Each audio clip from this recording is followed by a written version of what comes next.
Alright guys, welcome back into another PGA DFS video. This week we got the Honda Classic. It should be a pretty good week. This actually is the 1 year anniversary of when I started doing PGA DFS videos on YouTube, so it's kind of a little cool thing. Grown a lot since then. I really do appreciate all the views that I've been getting. I've noticed a lot more subscribers. Trying to get up to 500 before spring. We're almost there, so if you guys could give me a little subscribe there, I'd appreciate it. Definitely might be doing a giveaway once we get to 1,000, but you know, gotta stay tuned to that. This week, the player pool is actually a pretty good one. We had to wait forever to DraftKings to get the player pool out to us. So I might actually be doing some more FanDuel content this week just because I had to do some of my research on there. But the DraftKings side of it, there are some really nice plays that they kind of left us open with, you know, that late salary that they came in. So I do like this one.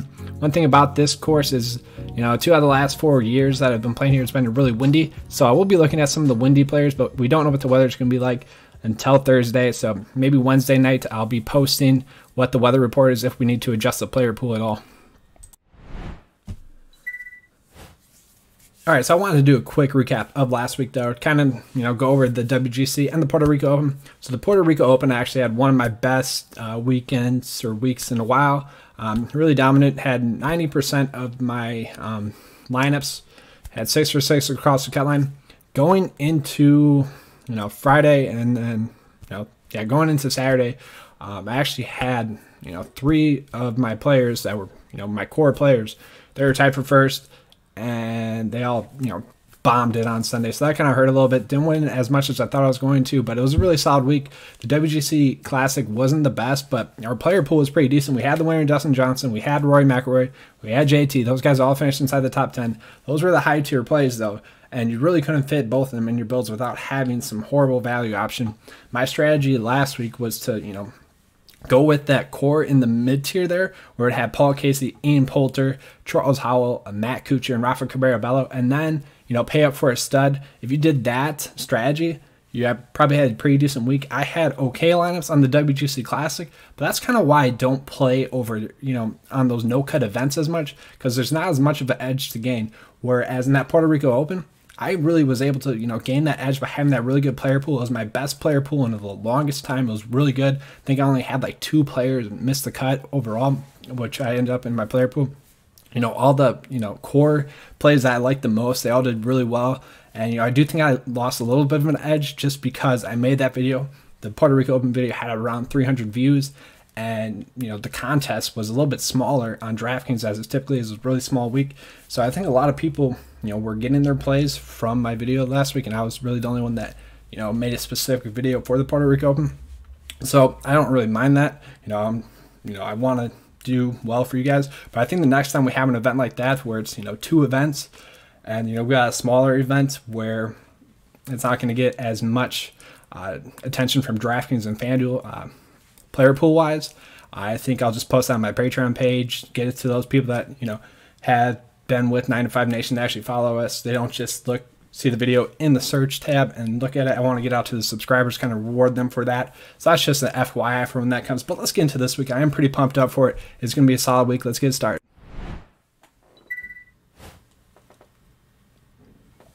All right, so let's start off with Justin Thomas here. Obviously, you know, he's a world-class player. He's done really well at this event too. But it's kind of been a mixed breed of, you know, what he's been able to do. He won it last year, had a miscut, had a T3, and then a miscut. The reason why he don't want to well is because his putting, but, you know, he's really good. He's 14th in ball striking, 15th in total driving. But I also do like Ricky Fowler here. He's kind of had that mixed bag of results here. He had that miscut last year, but he had the victory the year before that, a T6, and then a T41. The thing that really works for Ricky is that he's really good at ball striking and total driving. You need that accuracy at this course. Ricky is top 16 in both of those categories. And you also got to worry about bogey avoidance. He's top 50 in bogey avoidance. Adam Scott has just been rolling, and he has some really good course history. I think he's going to make for a solid option, especially if it gets windy. He is a good windy player. Adam Scott has finished T13, T14, and he also won here. Gary Woodland's the best stat fit according to my model.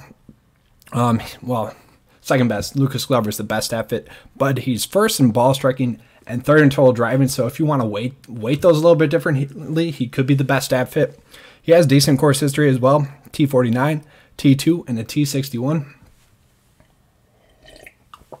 Cameron Smith's an okay option. I don't mind him. He's just been rolling though. Playing some really good golf, so you can definitely ride the hot hand with him. I'm going to have some GPP exposure to him, but it's not going to be as much as these other plays that I'm touching on.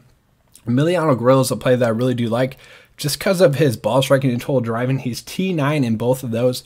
He has good course history as well with the T8, T43, and T74. The only thing you worry about is his play last week. He didn't do that well last week. Lucas Glover is probably my favorite play. In the last 2 years, he's had a T17 finish here and a T21 finish here.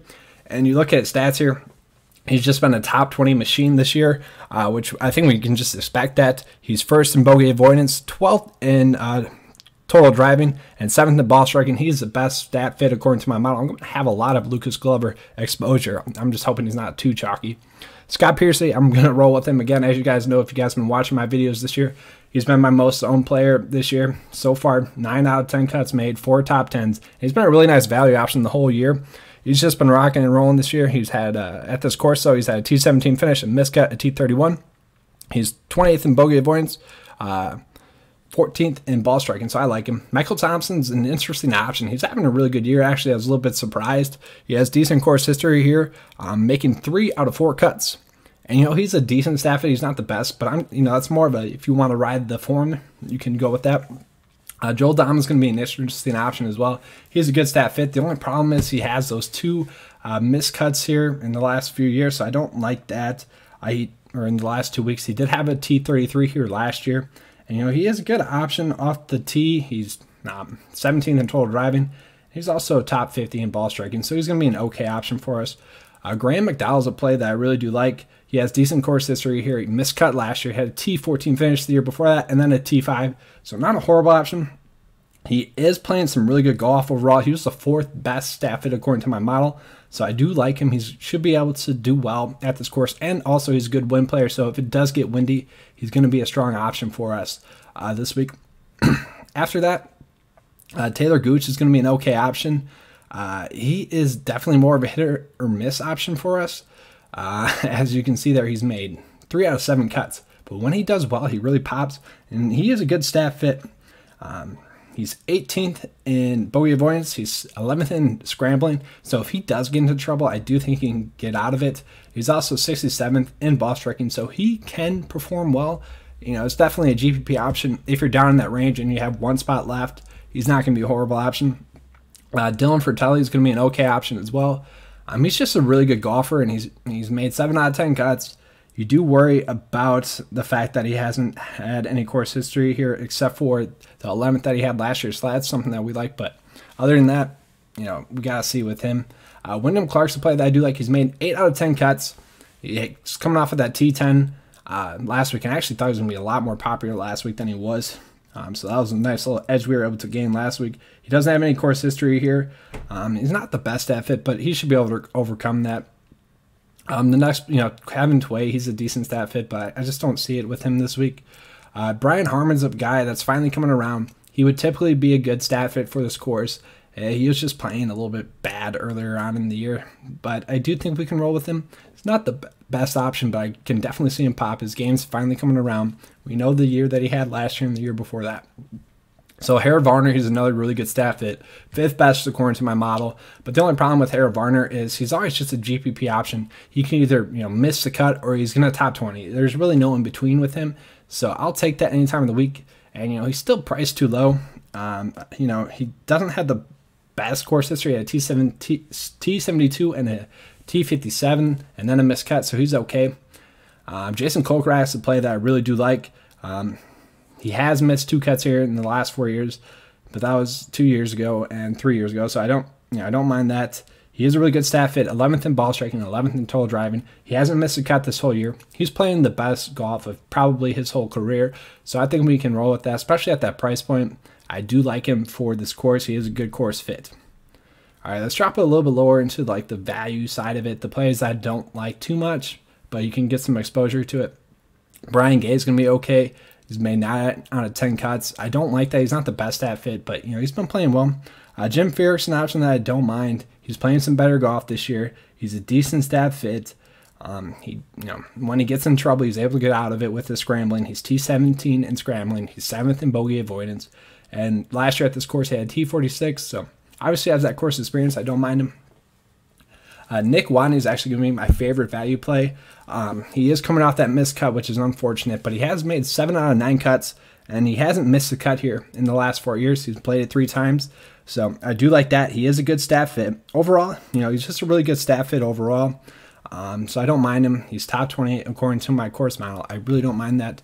Adam Schenk, he's been playing all right. I don't mind him. He's coming off of that T16 last week. He's made 9 out of 10 or 9 out of 12 cuts so far this year.